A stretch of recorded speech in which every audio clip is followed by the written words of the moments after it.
हम लोग मूव करते हैं। तो अभी हम लोग जिन चीज़ों की फ़िज़िकल प्रॉपर्टीज़ एक्चुअल में सीखने जा रहे हैं वो या तो आपके अल्डिहाइड होंगे या तो तुम लोगों के कीटोन्स होंगे, ठीक है। इसमें हम लोग कार्बोक्सिलिक एसिड या फिर उनके जो डेरिवेटिव्स हैं उनकी फ़िज़िकल प्रॉपर्टीज़ नहीं पढ़ रहे हैं। उनकी फ़िज़िकल प्रॉपर्टीज़ के लिए जब मैं अलग से चैप्टर क्रिएट करूँगी कि physical properties of carboxylic acid and their derivatives, तब आप करके उसको पढ़ेंगे। अच्छा, तो सबसे पहले हम लोग आ जाते हैं पहली फिजिकल प्रॉपर्टी में कि जो जनरली हम लोगों के पास अल्डिहाइड होता है या फिर जो कीटोन हम लोग यूज़ करते हैं, इनकी इन जनरल में फिज़िकल स्टेट कैसी होती है, ठीक है। तो अब देखो फिज़िकल स्टेट के बारे में अगर मैं कमेंट करूँ तो एक्चुअली में आपका जो ये रहता है ना मिथेनल का मतलब होता है फॉर्मल्डिहाइड, ठीक है। फॉर्मल्डिहाइड के नाम से ये प्राणी कुछ ज़्यादा मशहूर है, ठीक है। कॉमन नेम है इसका फॉर्मल्डिहाइड एंड उसके अलावा इसका आईयूपीएसी नेम है आपका मिथेनल, ठीक है। तो ये जो मिथेनल है ये तुम लोगों का गैस के फॉर्म में पाया जाता है। तो अभी ठीक है, गैस के फॉर्म में पाया जाता है। इसके बारे में एक और जी के फैक्ट है, वो सबसे एंडिंग में अपन डिस्कस करेंगे, ठीक है। नेक्स्ट में आ जाते हैं हम लोगों के पास जो इथेनल होता है। इथेनल इन द सेंस यहाँ पे आपके पास CH3 C double bond O और यहाँ पे H है, ठीक है। तो ये जो इथेनल होता है ये इथेनल पाया जाता है लिक्विड में, लेकिन इस लिक्विड की खास बात होती है कि ये जो लिक्विड है ये आप लोगों का वोलेटाइल।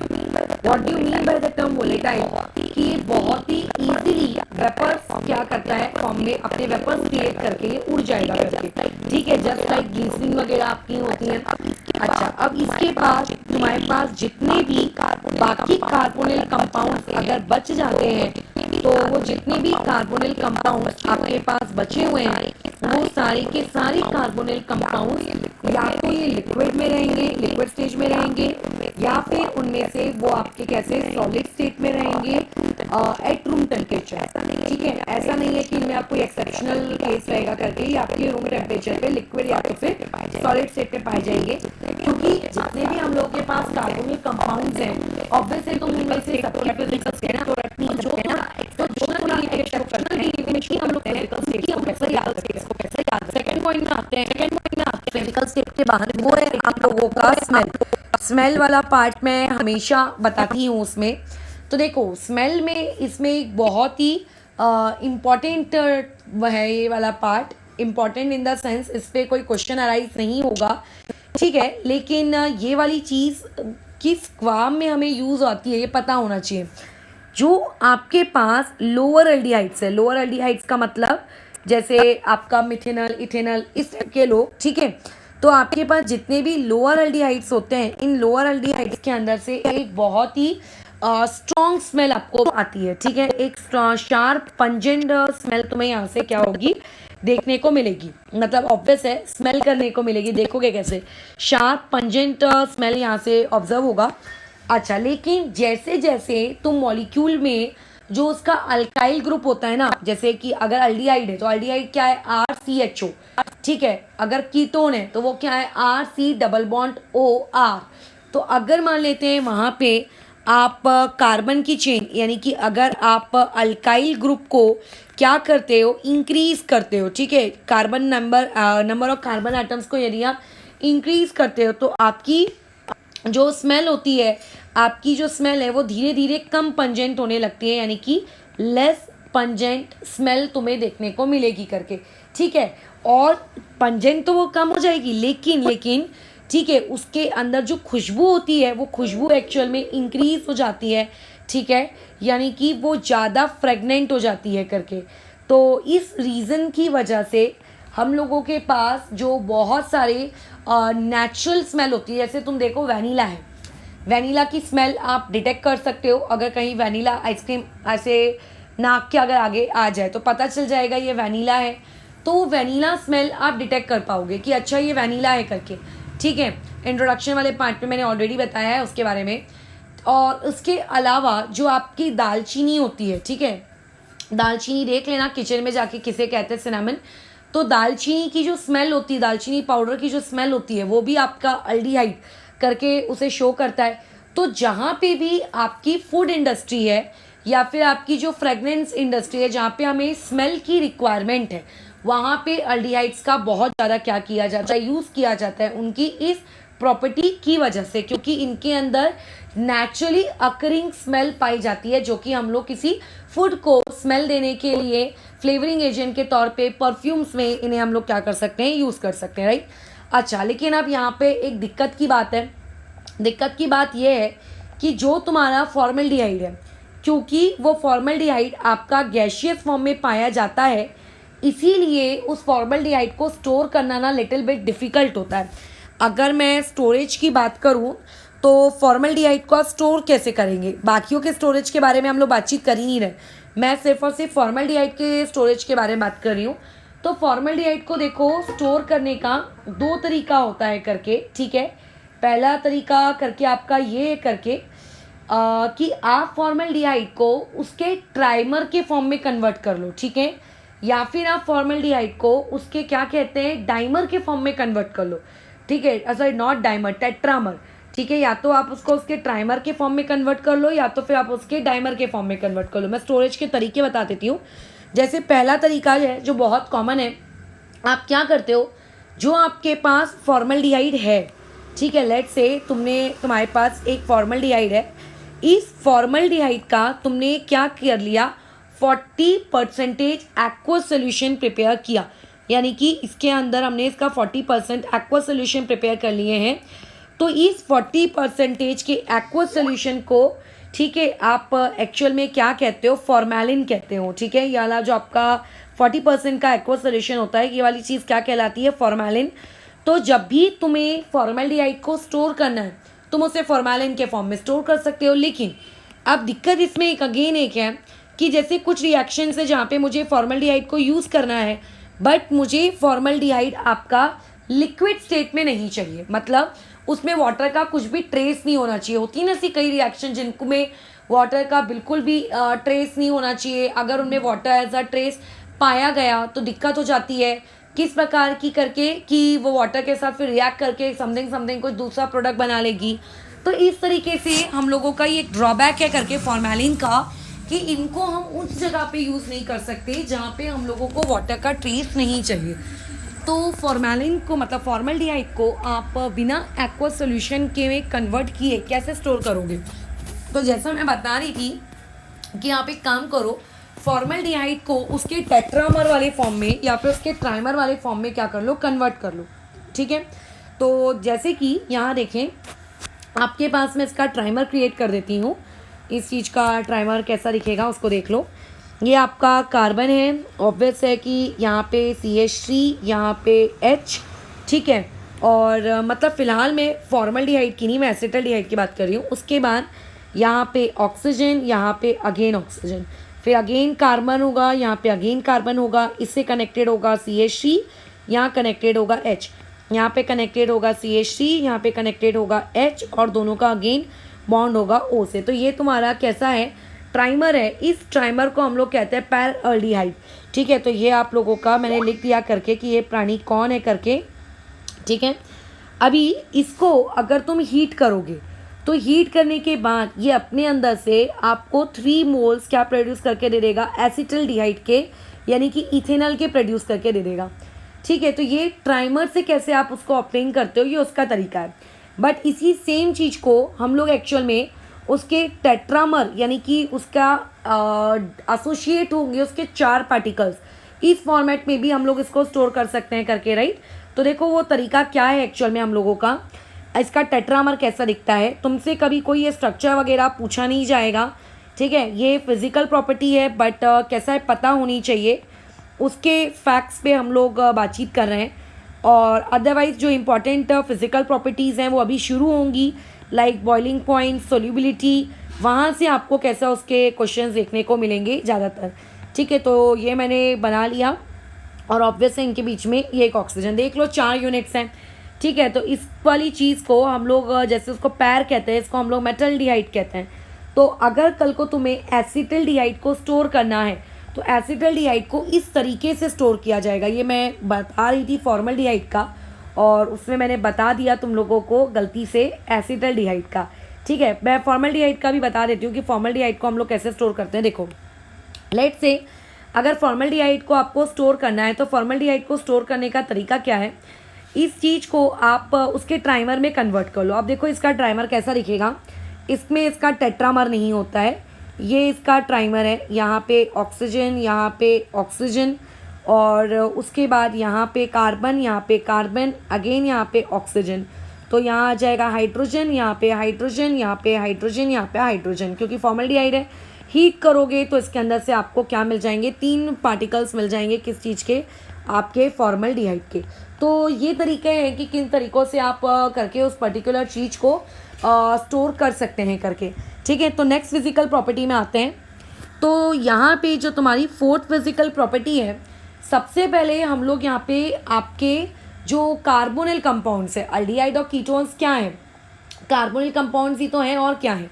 तो पहले उनके स्ट्रक्चर पे बातचीत करते हैं। ठीक है, तो लेट्स से अगर मान लेते हैं ये मेरे पास एक कार्बोनिल कंपाउंड है C+O, इधर एक ग्रुप अटैच्ड है, इधर एक ग्रुप अटैच्ड है, राइट।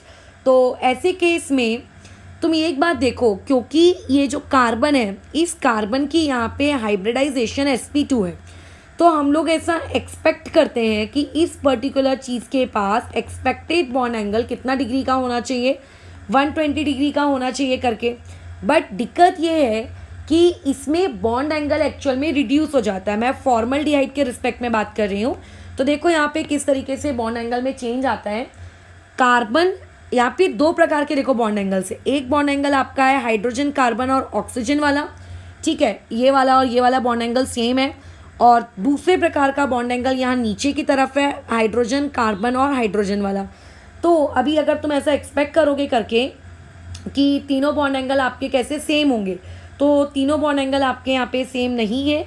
यहाँ पे मतलब ये दोनों तो सेम है बट ये डिफरेंट है, ग्रीन वाला। तो यहाँ पे देखो बॉन्ड एंगल का डिग्री कितना है, ये वाला बॉन्ड एंगल स्लाइटली 120 डिग्री से थोड़ा बढ़ जाता है, 121.8। और उसके बाद यहाँ पे जो HCHO के बीच का है, ये वाला बॉन्ड एंगल आपका डिक्रीज हो जाता है, इसको 120 होना चाहिए, तो 116.5 करके ये हो जाता है।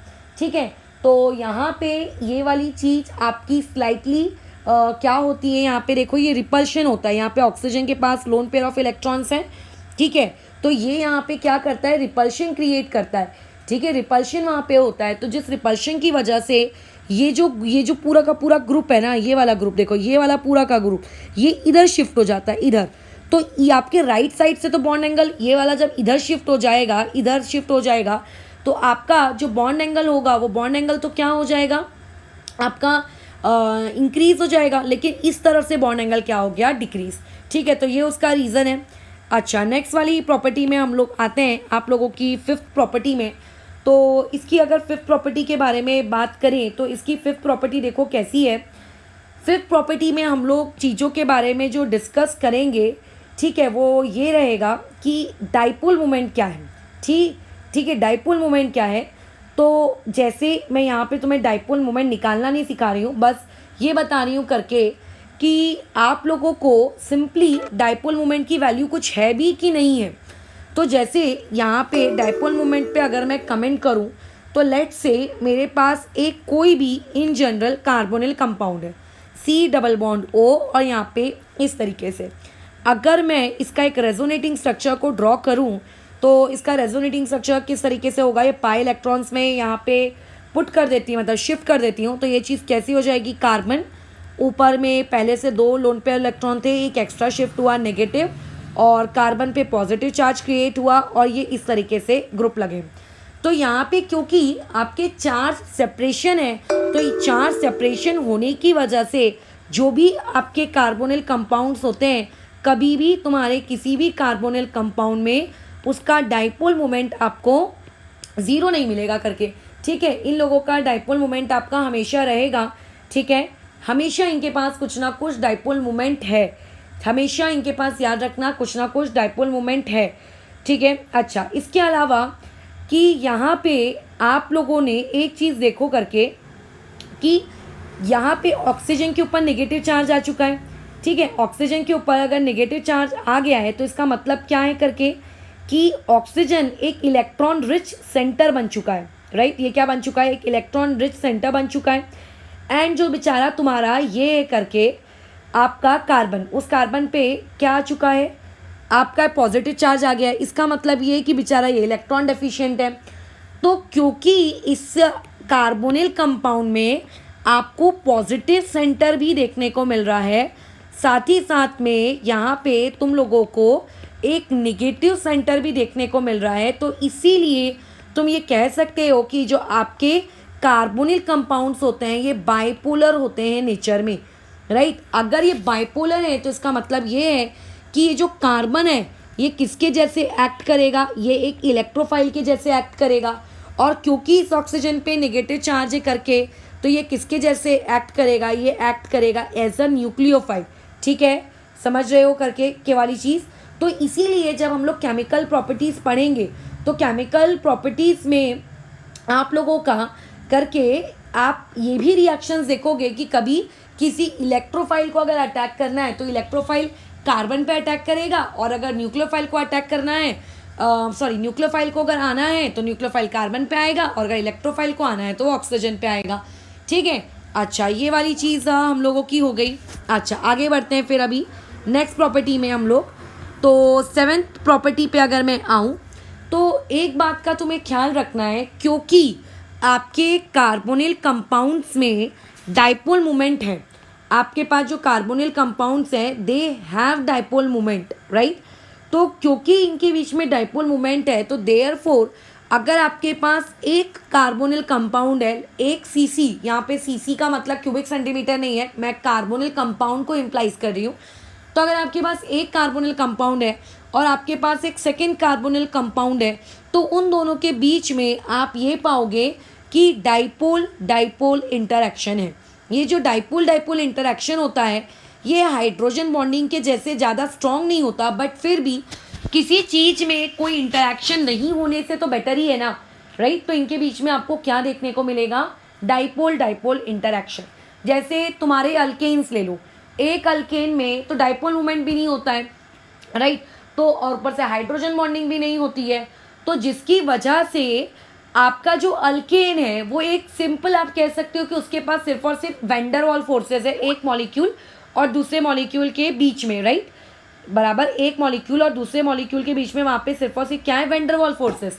बट अल्डिहाइड एंड कीटोन के केस में एक मॉलिक्यूल और दूसरे मॉलिक्यूल के बीच में वैन वाल फोर्सेस भी हैं, साथ ही साथ में वहाँ पे तुम लोगों को डाइपोल डाइपोल इंटरैक्शन भी देखने को मिल रहा है। ठीक है, तो अगर मैं इनका कंपैरिजन अल्केन से करूं कि अगर अल्केन्स को बॉयल होने में ज़्यादा टाइम लगेगा कि आपके इन पर्टिकुलर अल्डिहाइड एंड कीटोन को बॉयल होने में ज़्यादा टाइम लगेगा, ठीक है, यानी इनका बॉइलिंग पॉइंट या मेल्टिंग पॉइंट, तो ऑब्वियस है क्योंकि आपके अल्केन्स में, ठीक है, आपका जो अल्केन है उस अल्केन में सिर्फ और सिर्फ वहाँ पे क्या होता है, आप लोगों का वैन डर वाल फोर्स ऑफ अट्रैक्शन मिलेगा। अगर मैं उसके बाद बात करूं तुम लोगों के अल्कोहल्स की, तो अल्कोहल्स में देखो वैन डर वाल फोर्स ऑफ अट्रैक्शन भी होता है, डाइपोल डाइपोल इंटरैक्शन भी होता है, उनके बीच में हाइड्रोजन बॉन्डिंग भी होती है। अगर मैं बात करूं ईथर्स की, ठीक है, तो ईथर्स के केस में उनके पास वैन डर वाल फोर्स तो होगा ही होगा, उनके बीच में डाइपोल मूवमेंट होता है, बट उनके पास हाइड्रोजन बॉन्डिंग नहीं होती। ये सारी बातचीत जैसे जैसे हम प्रीवियस चैप्टर कंप्लीट करे हैं हर वक्त मैंने फिजिकल प्रॉपर्टीज़ में समझाई ये करके, राइट। तो यहाँ पे ईथर्स आ गए। अच्छा उसके बाद फिर मैं इसमें आ जाती हूँ तुम लोगों के अल्काइल हैलाइड्स में, जो हम लोगों ने पढ़े थे। तो अल्काइल हैलाइड्स में वैन डर वाल फोर्स ऑफ अट्रैक्शन भी होता है, प्लस वहाँ पे डाइपोल इंटरैक्शन भी होता है, बट वहाँ पे हाइड्रोजन बॉन्डिंग नहीं होती। फिर राइट नाउ अभी हम लोग जो पढ़ रहे हैं आपके कार्बोनिल कंपाउंड्स, कार्बोनिल कंपाउंड में वैन डर वाल फोर्स भी होगा, इनमें डाइपोल इंटरैक्शन भी होगा, बट इन लोगों में ऑब्वियस है कि हाइड्रोजन बॉन्डिंग नहीं होगी। इस पर वैसे बाद में बात करेंगे कि क्यों नहीं होगी, बट इनके एक मॉलिक्यूल और दूसरे मॉलिक्यूल के बीच में हाइड्रोजन बॉन्डिंग नहीं है, ठीक है, इनके बीच में इनके सेम टाइप के मॉलिक्यूल्स के बीच में हाइड्रोजन बॉन्डिंग नहीं है। तो अगर मैं तुमसे पूछूं, फिलहाल अल्काइल हैलाइड को मैं अपनी लिस्ट से काट रही हूँ क्योंकि मैं अभी ऑक्सीजन कंटेनिंग कंपाउंड्स के बारे में बात कर रही हूँ, वो हैलोजन कंटेनिंग आ गया है, ठीक है। तो अगर मैं कंपेयर करूँ तो तुम खुद सोचो कि सबसे ज़्यादा बॉन्ड्स किस में है, अल्कोहल्स में, और सबसे कम किस में है, अल्केन्स में है। तो अगर हम लोग ये अरेंजमेंट करेंगे बॉइलिंग पॉइंट या फिर मेल्टिंग पॉइंट का, तो सबसे ज़्यादा बॉइलिंग पॉइंट आपके किसका होगा, करस्पॉन्डिंग अल्कोहल्स का होगा। और सबसे कम बॉइलिंग या फिर जो भी आप बात करो मेल्टिंग पॉइंट की, वो सबसे कम किसका होगा, अल्केन का होगा। अब बीच में दो लोग बच गए, एक बच गया ईथर और एक बच गया कार्बोनिल कंपाउंड्स।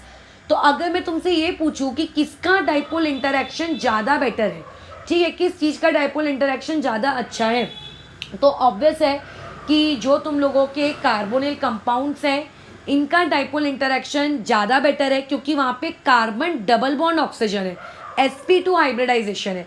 sp2 हाइब्रिडाइजेशन का मतलब मोर इलेक्ट्रोनेगेटिविटी। और जो तुम्हारा ईथर है उसमें कार्बन और ऑक्सीजन के बीच में सिंगल बॉन्ड है, दैट इज sp3 हाइब्रिडाइजेशन है वहाँ पे। क्लियर? तो इससे ये समझ में आ गया कि अच्छा अल्केन से थोड़े ज़्यादा बॉइलिंग पॉइंट शो करते हैं ईथर, बट ईथर से भी ज़्यादा बॉइलिंग पॉइंट कौन शो करते हैं, कार्बोनिल कंपाउंड। फिलहाल मैं जिन कार्बोनिल कंपाउंड्स की बात कर रही हूँ वो तो एक अल्डिहाइड है और एक कीटोन है। बहुत सारे और भी कार्बोनिल कंपाउंड्स होते हैं लाइक कार्बोक्सिलिक एसिड, उनके डेरिवेटिव्स, बट फिलहाल अभी हम लोग सिर्फ अल्डिहाइड और कीटोन्स में ही खुद को रेस्ट्रिक्टेड रख रहे हैं। तो ऐसे केस में अगर मुझे अब कंपैरिजन करना हो कि अल्डिहाइड और कीटोन में किसका ज़्यादा बॉइलिंग पॉइंट या फिर मेल्टिंग पॉइंट होगा, तो तुम ये देखो, जो आपका अल्डिहाइड होता है, अल्डिहाइड में सिर्फ एक तरफ से आर कनेक्टेड होता है, और जो तुम्हारा कीटोन होता है, कीटोन में दोनों तरफ से आपका प्लस आई इफेक्ट होता है, राइट। तो इसी वजह से जो तुम लोगों का कीटोन्स होते हैं, कीटोन्स लोगों का ज़्यादा होता है आपका बॉइलिंग या फिर melting point as compare to aldehydes. तो ये ऑर्डर अभी तक हमने जितने भी चैप्टर्स पढ़े उनका कंबाइंड रिजल्ट है ये, ठीक है। तो इसी तरीके से जैसे जैसे हम लोग चैप्टर पढ़ते जाएंगे अपनी इस सीरीज़ को आगे बढ़ाते जाएंगे, बट तुम्हें लॉजिकली क्लियर होना चाहिए करके कि ये सीरीज़ बन कैसे रही है। मैं कोई रट्टा मार के तो देखो इस सीरीज़ को बैठी नहीं हूँ, ठीक है। इस चीज़ को ये लॉजिकल है ना कि वहाँ पे कौन से फोर्स हैं, जिसमें ज़्यादा फोर्स होंगे ऑब्वियस है कि इसको तोड़ने में ज़्यादा वक्त लगेगा एंड सो। तो ये हम लोगों ने कमेंट मार लिया किसके बारे में, आप लोगों के जितने भी तक ऑक्सीजन कंटेनिंग कंपाउंड्स पढ़े थे, इसमें मैंने कार्बोक्सिलिक एसिड को और उनके डेरिवेटिव्स को इंक्लूड नहीं किया है। क्यों नहीं किया है? क्योंकि अभी तक मैंने तुम्हें पढ़ाया ही नहीं है, राइट। तो क्यों है इसको अभी लिस्ट में इंक्लूड कर लें।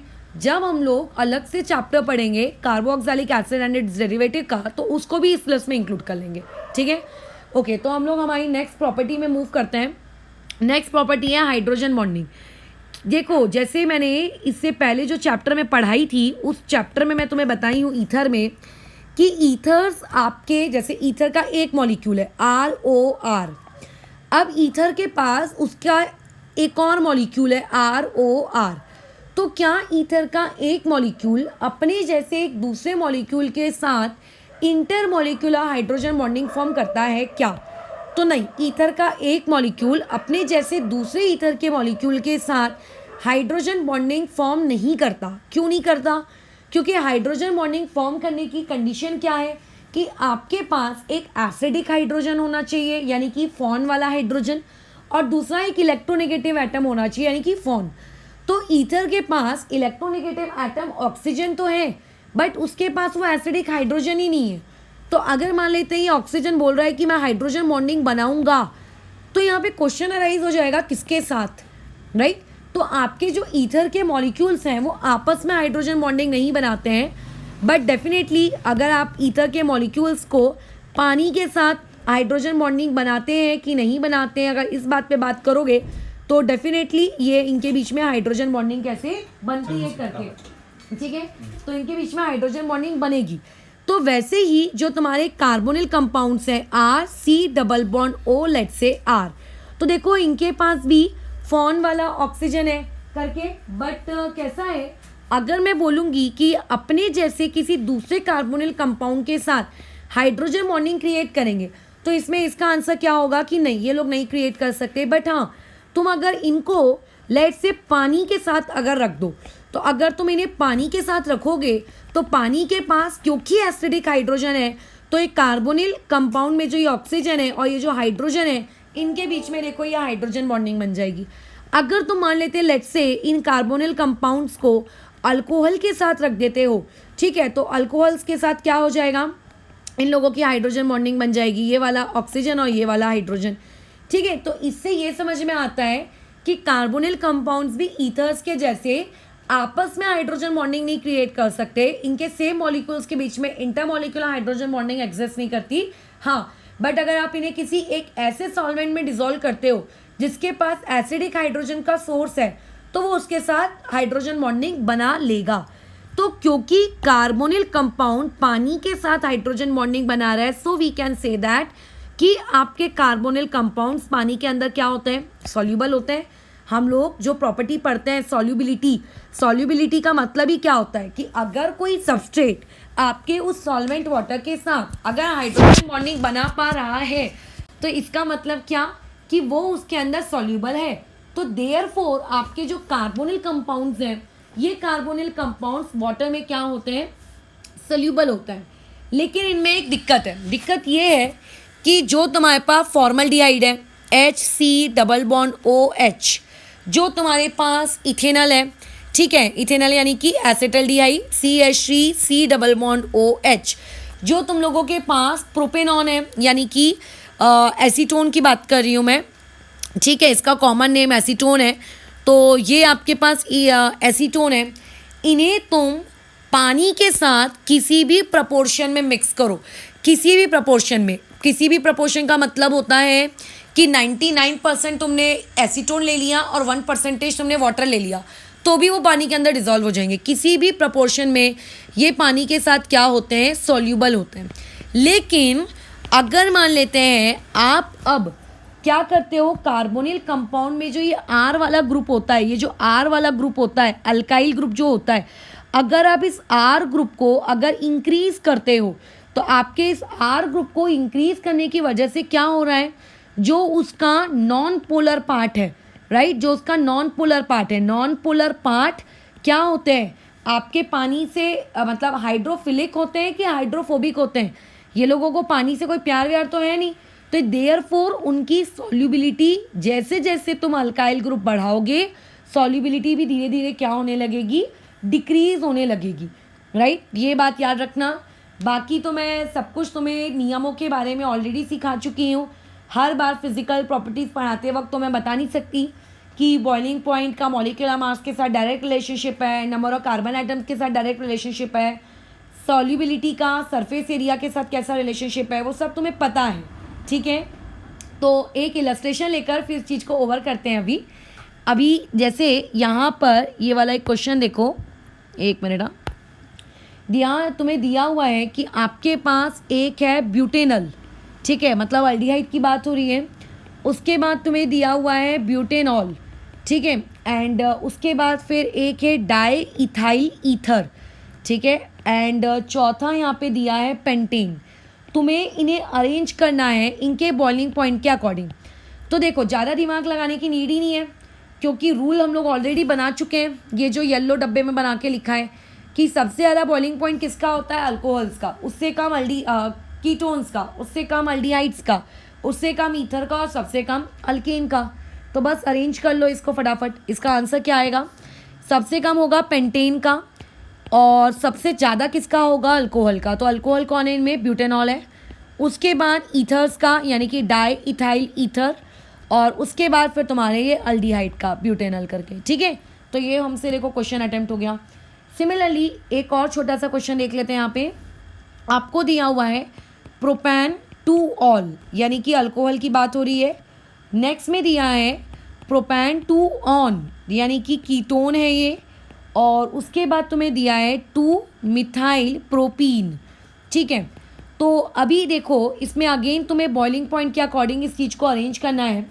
तो सिमिलरली जैसे ऊपर वाले को मैं कही हूँ, अल्कोहल्स का सबसे ज़्यादा होगा, तो अगर मैं इसको A कहूँ, इसको B कहूँ, इसको C कहूँ, तो A का सबसे ज़्यादा होगा, उससे कम कार्बोनिल कंपाउंड का यानी कि B का, और उससे कम अल्केन का। तो अब अल्केन तो नहीं है, ये तो एक अल्कीन है, बट ऑब्वियस है इसमें डाइपोल डाइपोल इंटरेक्शन आपके ईथर से तो कम ही है, तो सबसे कम ये आएगा ABC करके, ठीक है। तो यहाँ पे हम लोग फिज़िकल प्रॉपर्टीज़ वाला पार्ट फिनिश करते हैं, ठीक है। और इसके बाद तुम्हें मैं एक क्वेश्चन देती हूँ, उस क्वेश्चन का जस्टिफिकेशन रेडी रखना। इस टाइप के क्वेश्चंस तुम्हें आ सकते हैं, क्योंकि जैसे यहाँ पे दिया गया है आपके पास प्रोपेनल।